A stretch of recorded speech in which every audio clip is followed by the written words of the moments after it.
শত্রু হলে প্রতিশোধ নিতাম, কিন্তু মানুষগুলো তো আমারই আপন ছিল। এই ছিল, এখন আর নাই ব্রাদার। 48 মিনিটের অভিনয়ে বহুত অপবাদ আমায় দিছ। ভাবছো কি আমি হেরে গেছি, আমি হারাই গেছি? নো ব্রাদার, আমি হারাই নাই, আমি আছি। ইনশাল্লাহ আমার হকের জন্য আমি লড়বো, আর ইনশাল্লাহ এই লড়াইতে আমিই জয় হব, কারণ আমি সত্য কথা বলেছি এবং আমার কাছে যথেষ্ট প্রমাণ আছে।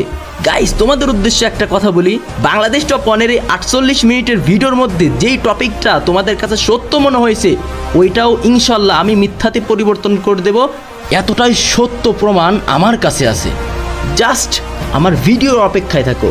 ভিডিও এডিটিং চলতেছে, ইনশাল্লাহ শেষ না করে ঘুমাবো না, থামবো না। যদি বেঁচে থাকি ইনশাল্লাহ এই সমস্ত অপবাদ এবং বাংলাদেশ টপ 1-এর তলে তলে মির্জাফরি এবং বেঈমানে দুর্নীতি সমস্ত কিছু আমি উবাইদুল ভাই একাই তুলে ধরবো ইনশাল্লাহ। জাস্ট একটু ভিডিও এডিট শেষ হওয়ার অপেক্ষা।